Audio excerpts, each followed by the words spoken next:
going to focus on the informational nonfiction category, and this category is only available as a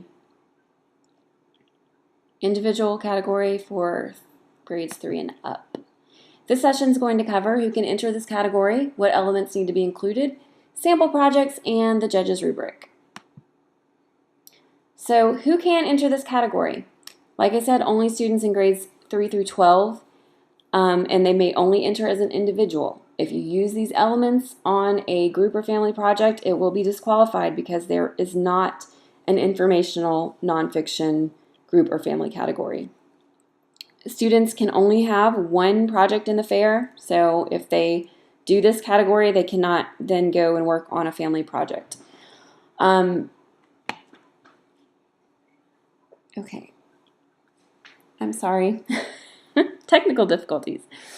Also, adults may not assist in this category. So, and when I say that, if you're helping them use something dangerous like a hot glue gun, that's not considered assistance. Assistance is considered doing the artwork and laying everything out and typing everything. That's assistance. But of course, you know, if your child is not old enough to use some of the tools and things they need, then that's fine.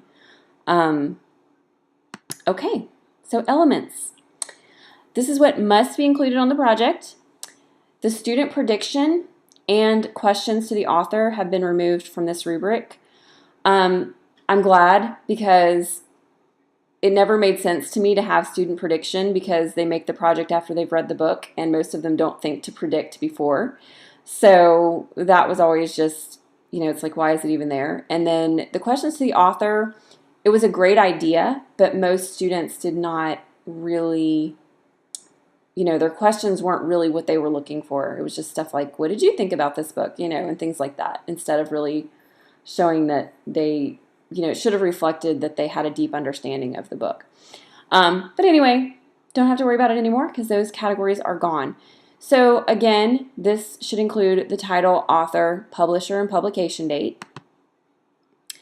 Then it needs to tell what type of informational text it is. And these were the choices from the student checklist, which are discussion, report, explanatory, opinion, argument, or instructional. I would recommend a sentence explaining why you feel that that is the case.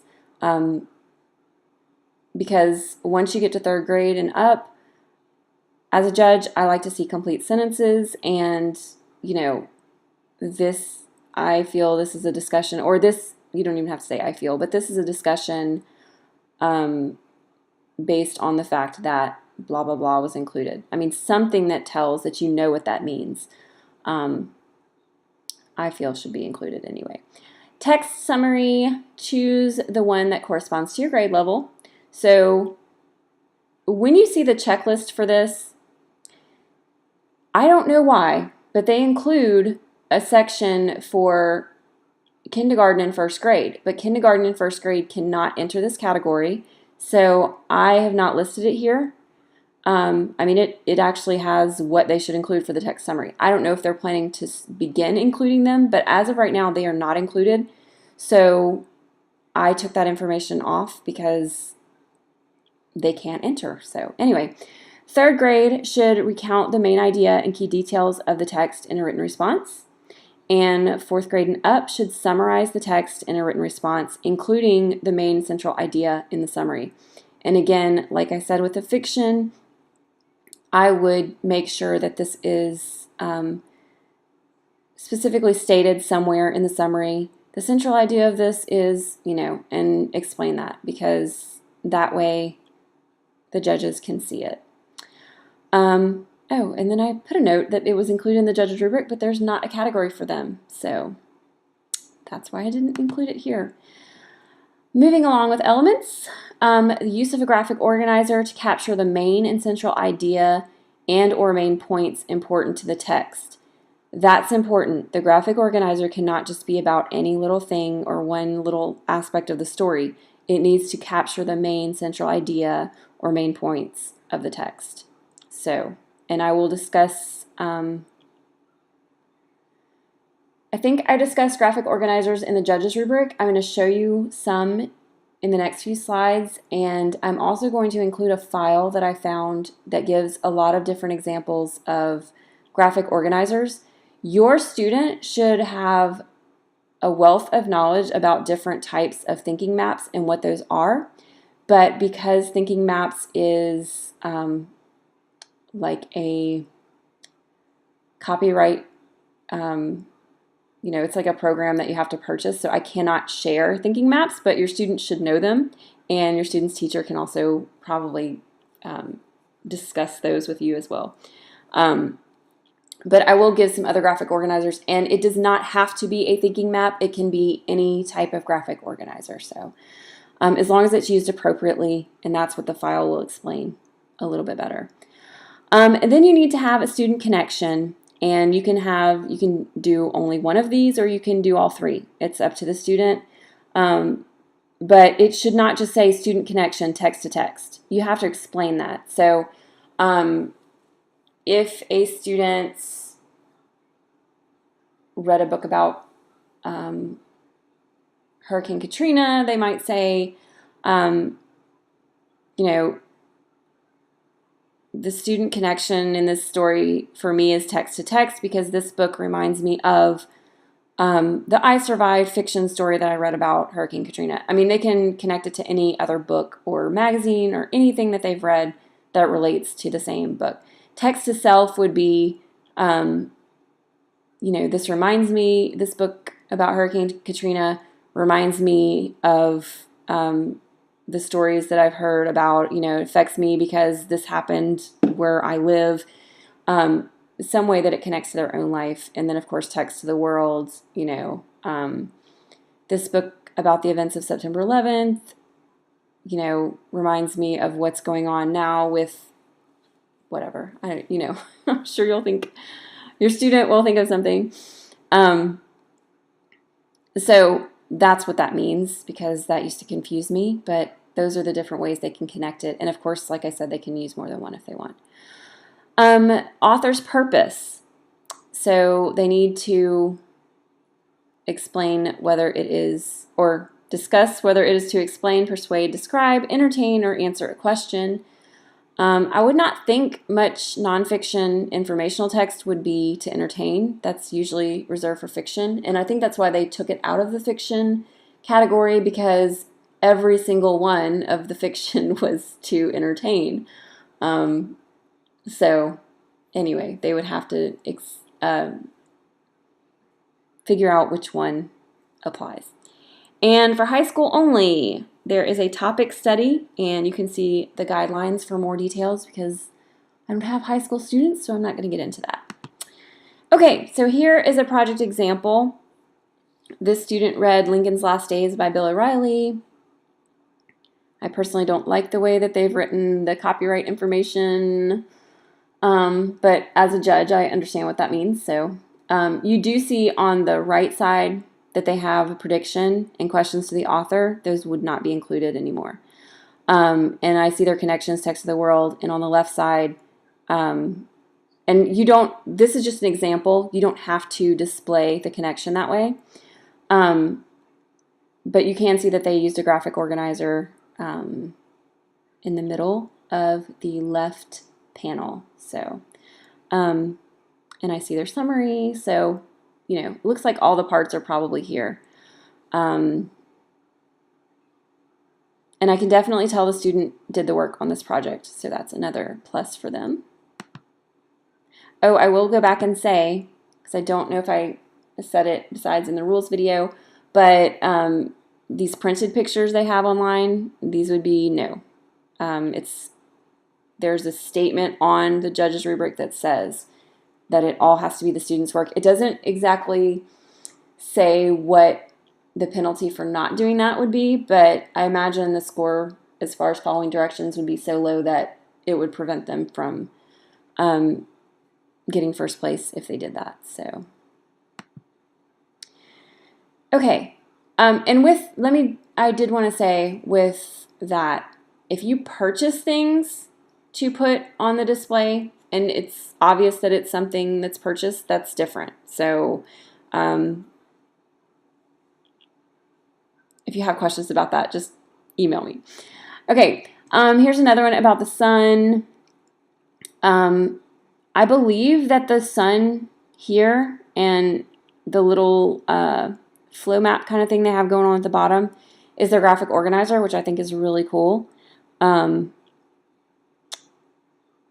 The information, I like when I look at this project just from a judge's point of view, I like what I see on the back. The information on the sides is presented kind of in a different way.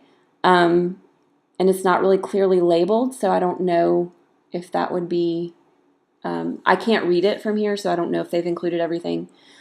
But I can definitely tell the student did the work. Just, they would have to make sure everything was there. And I'm seeing a lot of stuff on the sides. 1, 2, 3, 4, 5, 6. There's like 6 on one and 5 on the other, so I'm not sure what all of that information is. And the little sun on the left side also looks like it might kind of be a graphic organizer. So not sure what's going on with that, but overall I like definitely what they have in the middle of the board. So,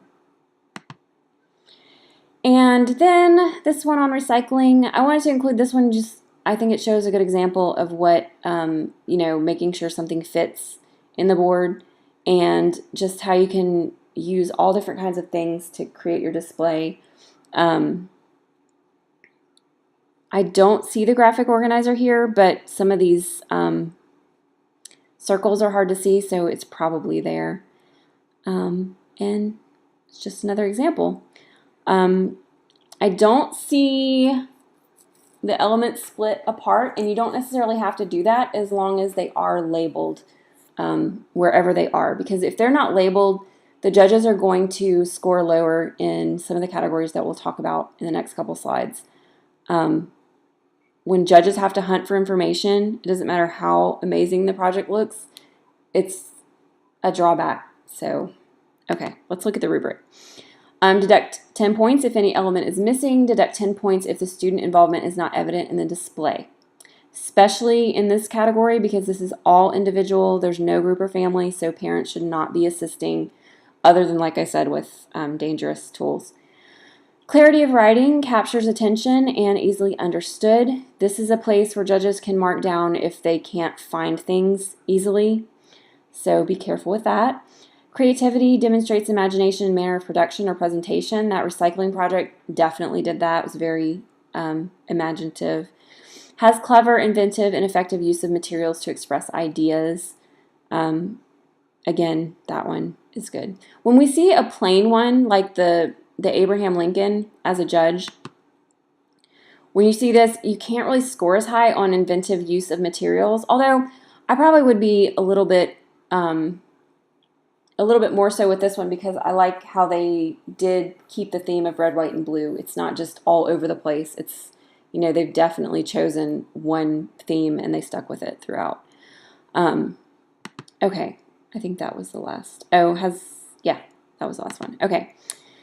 So quality of the project, it follows directions and demonstrates skill, craftsmanship, and durability. So definitely, if things are flimsy or falling off, that's where it's going to get marked.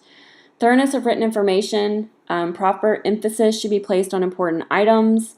That's another place where we can mark down for not being able to find things easily. Because you're not really placing proper emphasis if you're not labeling what you're talking about. Completely portrays the concept of the book, uses appropriate graphic organizer to illustrate the main idea of the author. And this is why in some of the other categories there's less, like in interest evoked, there's less because they put this one in here. Graphic organizer, for one thing, is commonly the most common missing element in these projects. Sometimes when I go through informational section, judging a reading fair, I don't even see maybe 1 or 2 projects that has the graphic organizer. It must be included. And now this part is saying, did they use an appropriate graphic organizer to illustrate what they were trying to illustrate? So like with the sun, it showed the flow map, which is like cause and effect kind of thing. If you have the one that had the little circle, the Lincoln thing, that will be description. You put what you're describing in the middle, and then the circles on the outside are descriptions of that thing. So you have to use the appropriate one, which is why I'm including the other file to help you with that a little bit.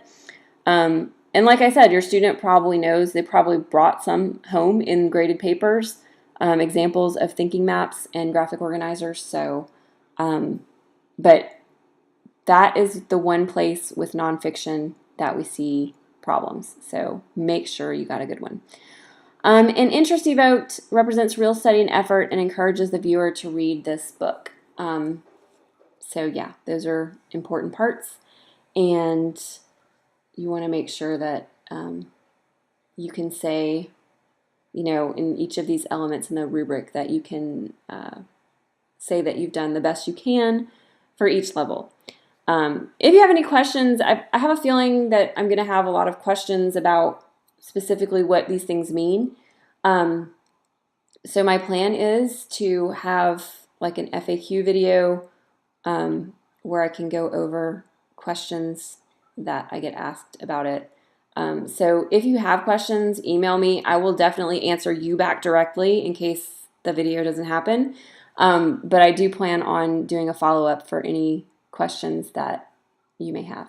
So hopefully this gives you a good idea of what to do for an informational nonfiction project, and good luck.